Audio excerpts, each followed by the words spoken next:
मैं इस युद्ध के अहम एस्पेक्ट के बारे में आपको थोड़ा और पर्सपेक्टिव देना चाहता हूं।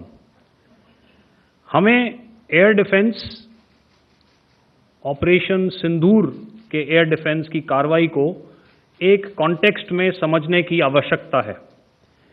मैंने आपको कल बताया था कि पिछले कुछ सालों में आतंक की गतिविधियों का कैरेक्टर जो है उसमें कुछ बदलाव आ रहा था।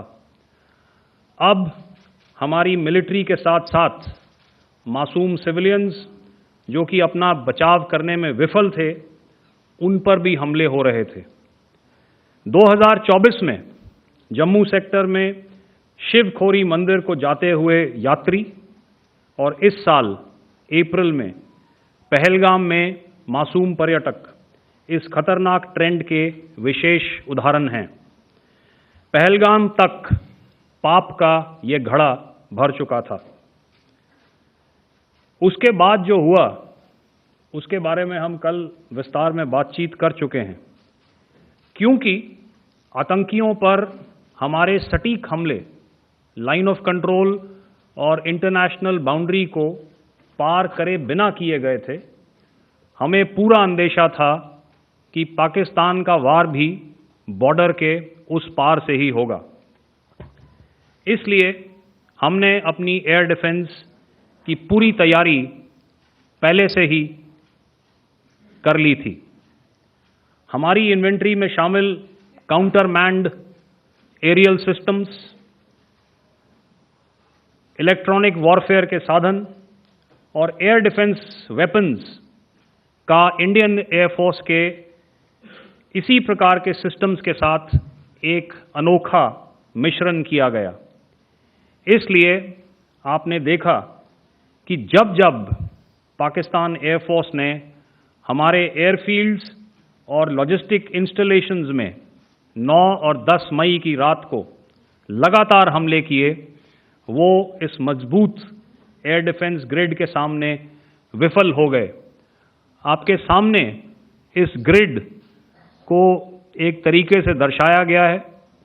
आप देख रहे हैं कि इंटरनेशनल बाउंड्री से कितनी layers, radars, counter unmanned aerial systems, उसके पीछे शोल्डर फायर्ड वेपन्स, हमारे विंटेज एयर डिफेंस वेपन्स जो कि काफ़ी सालों से हमारी सेना में हैं।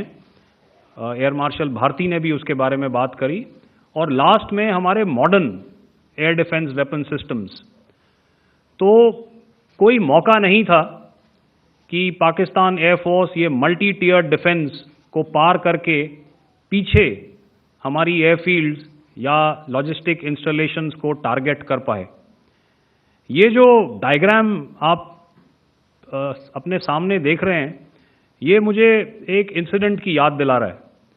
और मैं आपको इस उदाहरण के ज़रिए से एक ये एस्पेक्ट हाईलाइट करना चाहता हूँ।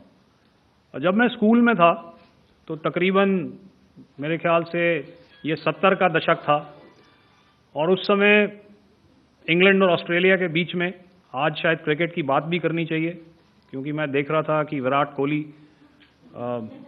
ने टेस्ट क्रिकेट से रिटायरमेंट ले ली। कई भारतीयों की तरह वो मेरे भी फेवरेट क्रिकेटर हैं। तो 70 के दशक में ऑस्ट्रेलिया और इंग्लैंड की फेमस एशेज सीरीज चल रही थी और उस समय ऑस्ट्रेलिया के दो बहुत तेज गेंदबाज जो कि क्रिकेट हिस्ट्री में बड़ा उनका नाम है, जेफ थॉमसन और डेनिस लिली, उन्होंने अंग्रेजी बैट्समैन और उनकी बैटिंग लाइनअप को तहस नहस कर दिया था। और ऑस्ट्रेलियंस ने उस समय एक कहावत निकाली थी, that from ashes to ashes and from dust to dust, if Thommo don't get here then Lillee surely must. और अगर आप इस लेयर को देखें तो आप समझ जाएंगे कि मैं आपको क्या बताने की कोशिश कर रहा हूं। तो अगर आप सारे सिस्टम्स को पार कर भी गए तो आपको फिर भी एयरफील्ड या लॉजिस्टिक इंस्टॉलेशन या जो भी चीज़ को आप टारगेट कर रहे हैं उसमें पहुंचने से पहले कोई ना कोई इस लेयर्ड ग्रिड का सिस्टम जरूर गिरा देगा।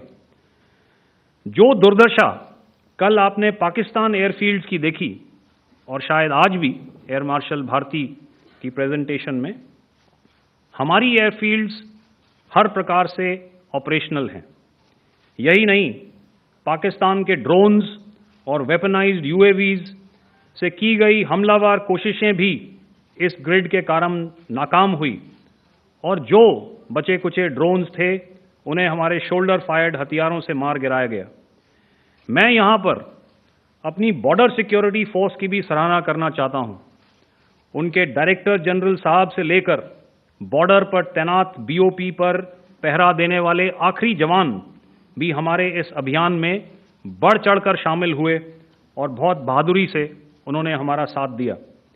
उनके काउंटर अनार्म्ड सिस्टम्स भी हमारे इस मल्टी टियर्ड एयर डिफेंस ग्रिड का हिस्सा थे, जिसके कारण पाकिस्तान की नापाक हरकतों का विनाश किया गया।